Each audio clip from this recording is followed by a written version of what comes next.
Hey guys, welcome to the Daily Word Bible Study, a plain and simple, book by book, chapter by chapter, and verse by verse study of the entire Bible. Now, currently we are in Proverbs chapter 30. Now, these last two chapters of the book of Proverbs are different than the other oracles or proverbs of Solomon. Proverbs 31, we'll get to that obviously, that kind of deals with generally what is known as you'll hear the term the Proverbs 31 woman. We'll get to that, of course, at Proverbs 31. This this one is kind of a departure because we don't know who this person is. We'll get to it in a moment when I pull it up.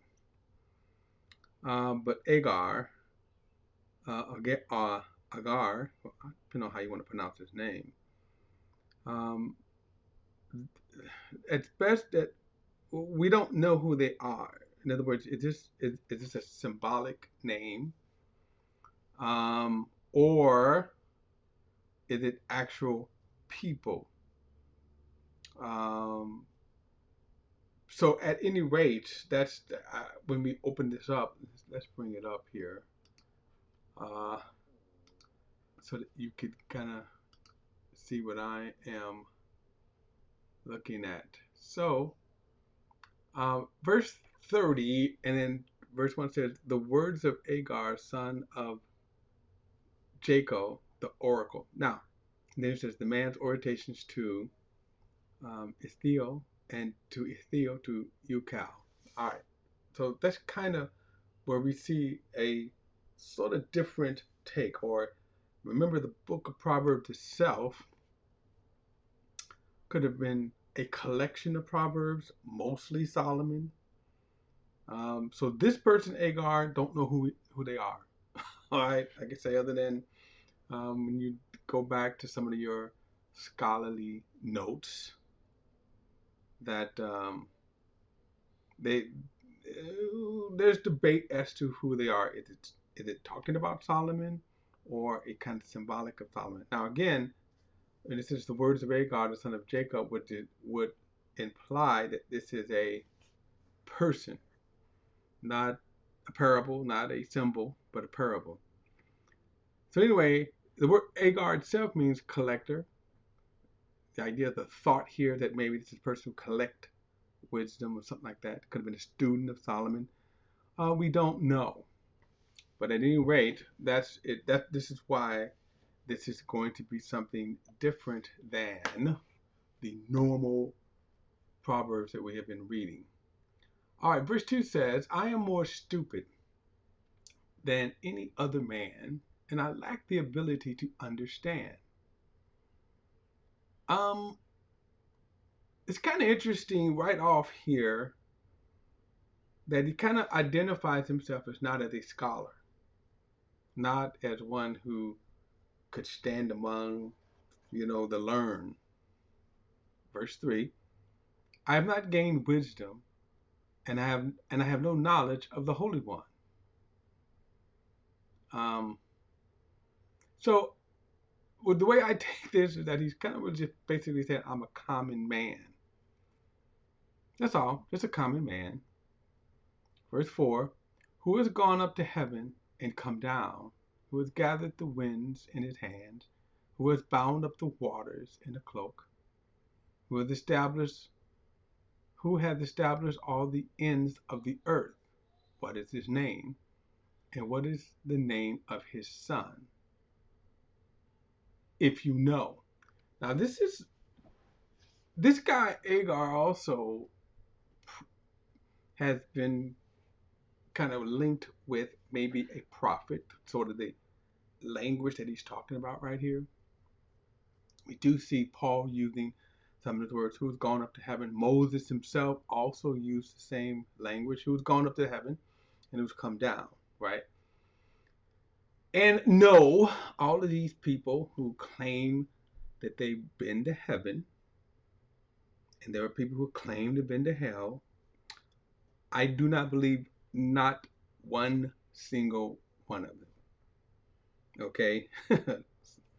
So when he says, who has gone up to heaven? Yeah, just go to your Christian bookstore and you will see an entire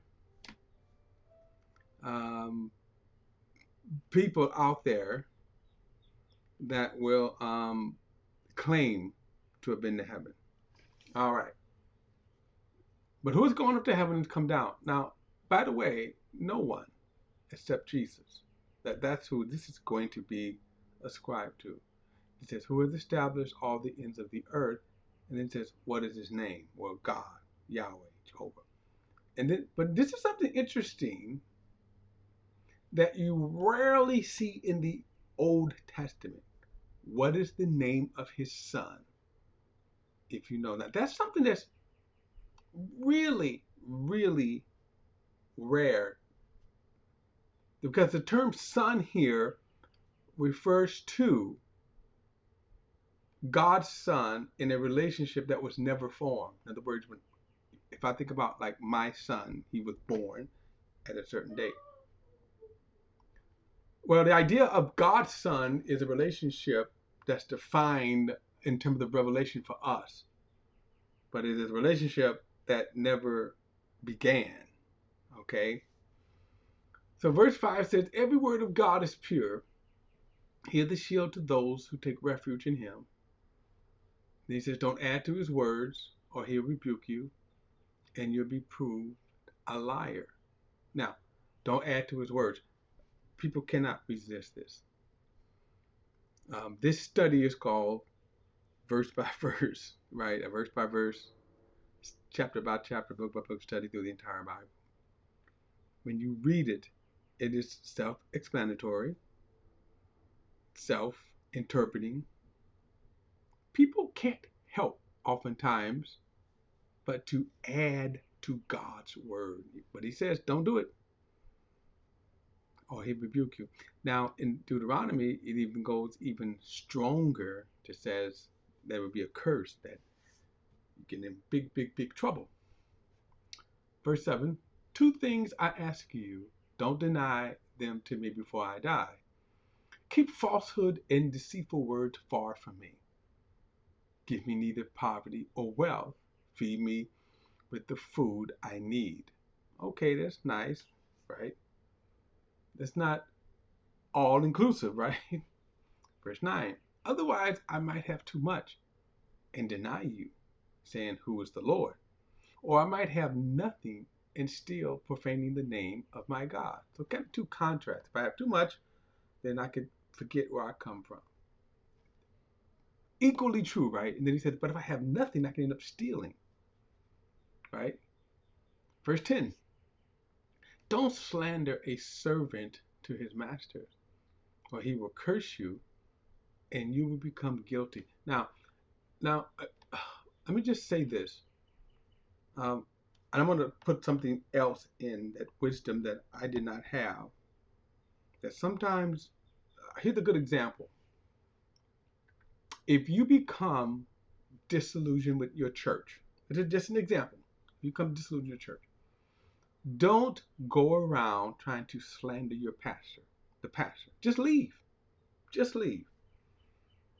Because you will find that most people won't agree with you. Most people won't get on board with you. Okay? So that's just a good example. Just leave.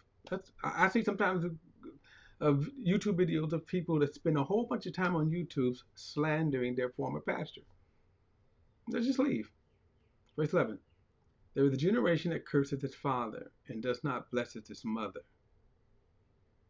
There's a generation that is pure in its own eyes, yet it is not washed from its filth. There's a generation, how haughty its eyes and pretentious its look. There is a generation whose teeth are swords, whose fangs are knives, devouring the oppressed from the land and the needy from among mankind. Well, yep, there is the generation that curses his father and doesn't bless his mother. All right. So, verse 15. The leech has two daughters. Give, give. Three things are never satisfied.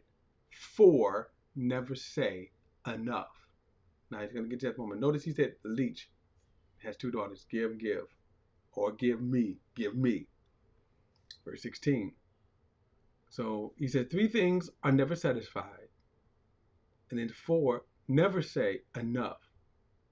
Then he says Shiloh, or the grave, a childless womb, earth, which is never satisfied with water, and fire, which never say enough. In other words, just keep burning.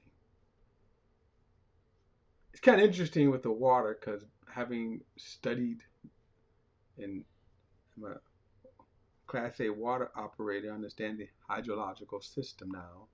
Very interesting. Verse 17. As for the eye that ridicules a father and despise obedience to a mother, may ravens of the valley pluck it out, and young vultures eat it. There is always a curse on rebellious children. In fact, Paul says that the commandment, one of the 10 commandments, was when children obey your parents. That was the first commandment that came with a promise. Verse 18. Three things are beyond me. Four I can't stand. I can't understand. The way of the eagle in the sky, the way of the snake in the rocks, the way of a ship at sea, and the way of a man with a young woman. Kind of interesting here. Why don't he understand these things? Especially a way of a man with a young woman. I'm just thinking, oh, why don't you understand that? Anyway, but the eagle in the sky. It's kind of interesting. We kind of know a lot of these things now because having now studied a lot of these things we know. Especially like for example the way of a ship at sea. Verse 20. This is the way of an adulteress. She eats and wipes her mouth and says, I've done nothing wrong. Hmm. Verse 21. The earth trembles under three things. It cannot bear up under four. Now I kind of see his pattern right here, right? It's kind of the way that he's communicating. Um, verse 22. A servant when he becomes king, a fool when he is stuffed with food, and an unloved woman when she marries, and a servant girl when she ousts her queen. So the earth trembles. Notice these three things here.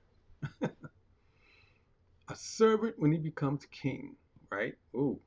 Then he says, a fool when he's stuffed with food, and then an unloved woman when she marries. That's kind of the interesting thing right there, because sometimes, men, you are going to suffer for whatever her previous lovers have done to her.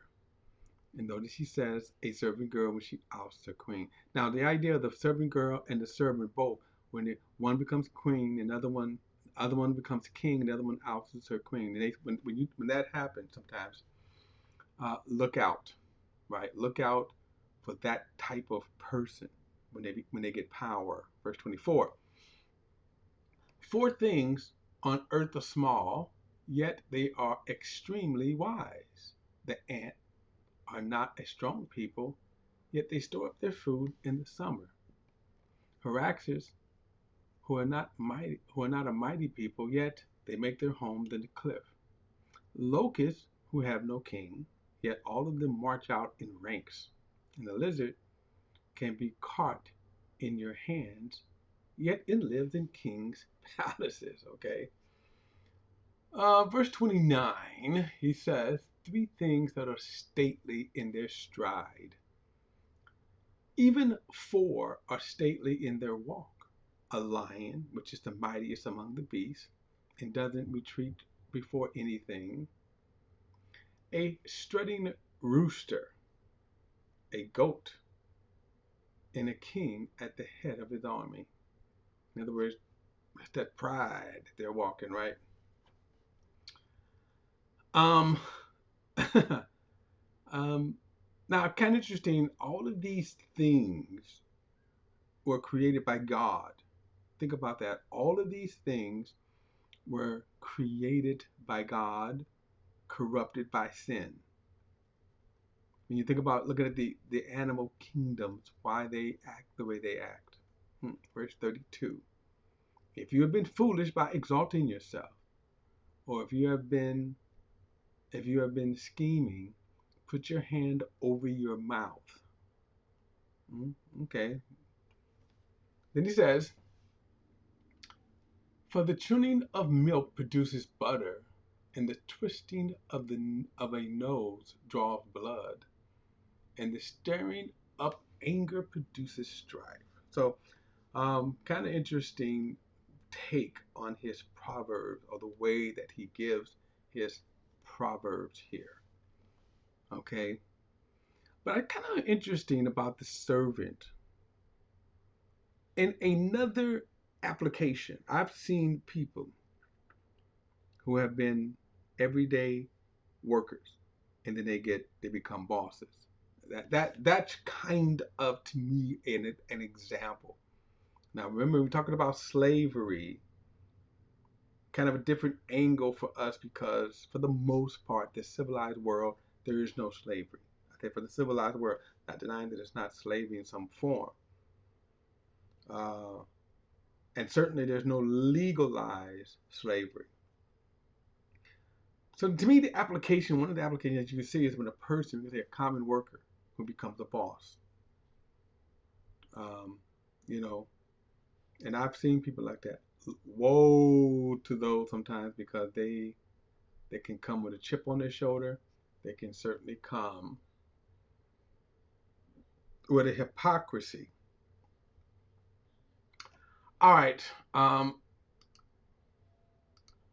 Don't forget to like and share this video and subscribe to BP, the Bible Perspective. And as always, if you have a thought or comment, add it to your comment section below. All comments are welcome. Till next time, I'll see you then.